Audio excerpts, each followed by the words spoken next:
When you hear the word Celts, you probably think of ancient warriors dousing themselves in blue paint and running naked, screaming into battle, or maybe you just think of bagpipes and kilts.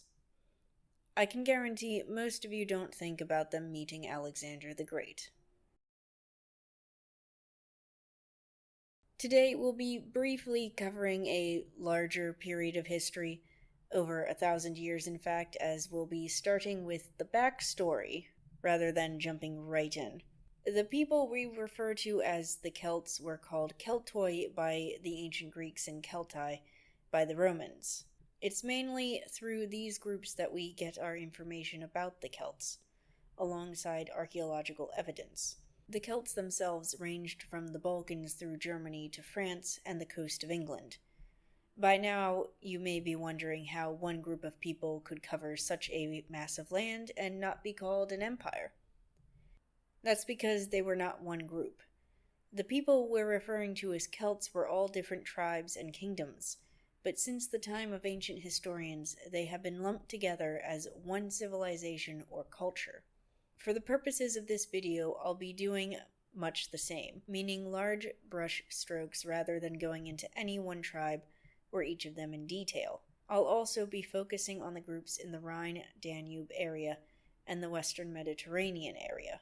Celts are believed to have emerged as a group in the Late Bronze Age, 1300 to 1100 BCE. As for their politics, kings were uncommon. A warrior aristocracy was far more common, as noted by Julius Caesar in his commentaries. A warrior with several horses, which were very expensive, gathered a band of supporters that provided food, political support, and military aid in exchange for gifts, legal representation, and protection. Their size ranged from a few hundred to the rare case of Vercingetorix, who called upon 1,000. Alongside this, duels were also common and over a variety of reasons, from political ambition to a choice cut of meat at a feast. In short, it was a warrior culture that sent a tidal wave of warriors into their enemy lines. That said, we have to address the idea of Celts running naked into battle while screaming. Many Celts wore iron chainmail and other armor with metal bird motifs on their helmets. They also carried shields. I'm not saying no one ever ran naked into battle while screaming like a lunatic, but the entire army did not do so. With that brief background, we can dive into the Celtic invasion of Greece and Rome. It is thought that a population explosion pushed Celts further south and east into the fertile territory of what is today Italy. During this time, Rome was sacked in 390 or 389 BC by the Gallic warlord Brennus. Around the same time, Celts attempted to enter Illyria, near Macedon. But we don't really have any written accounts of contact being made until 336 BCE, when a Celtic ambassador met Alexander the Great during his Balkans campaign.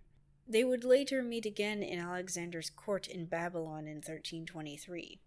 However, the Celts did not invade until the 200s. There is a small mention of a Cambales failing to raid Macedon in 298 BCE. This is followed by more extensive writing on the Celtic warlord Brennus invading Macedon, Thrace, and the Balkans in 280 BCE. This is not the same Brennus who sacked Rome, as no one has ever lived over 130 years in ancient times. This Brennus was taking advantage of the turmoil in the wake of the assassination of the king of Macedon and the new king Ptolemy Keranos, who turned down aid in favor of riding out with a small army. His reasons for refusing aid? He stated that Macedonian arms had already conquered the Persian Empire. A Celtic warband, the reasoning went, should be easy. Ptolemy further turned down the Celtic offer to leave if he paid them. He refused and demanded their kings as hostages alongside their arms.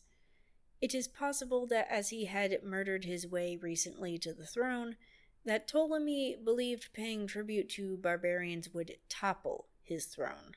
The resulting battle was a disaster. The Celts outnumbered the Macedonians, broke their phalanx, routed them, and killed any who did not manage to flee. Ptolemy himself was captured and beheaded. His head was placed on a pike and then paraded around the victor's camp. The event showed the world that the same phalanx and sarissa spear that broke the Persian Empire could itself be broken. Not that the Celts cared about that. Brennus retreated after that successful raid with bountiful wealth, which gave other warlords ideas. The next year, Brennus invaded again. There may not have been a king in Macedon in this time, but the army swore itself to a general Sosthenes at least. Sosthenes did not meet him in battle and only harassed him while the Celts struggled to besiege the cities. Soon Brennus led his forces south into Greece, which the Macedonians were happy about as they needed to recover. It is during this that the Second Battle of Thermopylae occurred, the first having been Leonidas and 300 Spartans against Persia. A mixture of Greeks from various cities plus 1,000 Macedonian mercenaries formed a force of 20,000 infantry and 2,000 cavalry. All the bridges in the area were destroyed, but Brennus was not stopped by that. He forded a river with his men at night in order to avoid facing Greek arrows. As the story goes, he had the tallest wade through on foot and placed the shortest on rafts. The Greek force woke to a surprise of angry Celts on their side of the river, so they fled back to the rest of their army. Within a day, the Second Battle of Thermopylae began. The Greek infantry guarded the pass with light infantry and archers nearby. The Celts smashed into their lines. There are tales of a Celt pulling javelins from his own body before throwing them back at the Greeks. It proved a bloodbath, and the Celts were pushed back. They could not break through with brute force. In response, Brennus ordered a group to march through the countryside on a campaign of pillage and rape to force the Greek soldiers to leave in order to defend their homes. A desperate soldier of the surrounding Anatolian area that was being pillaged soon showed the Celts a hidden pass, the same one that had been shown to the Persians in the original battle. Now, you're probably thinking there's no way the Greeks don't know about this pass, and they must have it blocked or defended. You'd be wrong. While they knew about the pass, they did nothing with it. The Greeks were warned ahead of time as the Celts came through. The Greeks then fled aboard ships rather than be slaughtered, so Brennus continued his march unopposed to the city of Delphi. Brennus meant to take the wealth in the temple where the oracle of Apollo laid.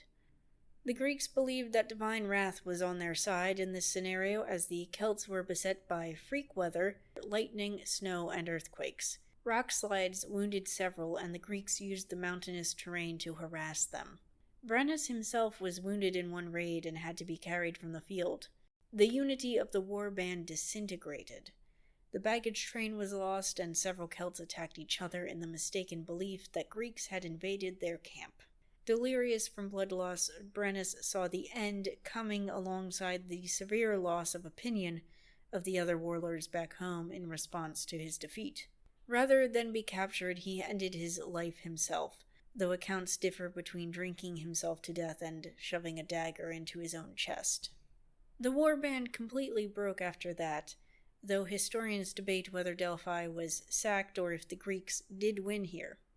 There was still a collection of Celts who then retreated north, where they were ambushed and defeated by Antigonus, who used the victory to become king of Macedon. His line would then rule for the rest of ancient Macedon's existence. There was a Celtic group that broke off and ran rampant until they were offered a mercenary contract in Asia Minor under Nicodemus I of Bithynia. The rest of Anatolia was not amused, as the Celts later raided them, after the Celts received land to settle in return for their services. These cities turned to the Seleucid Empire for help.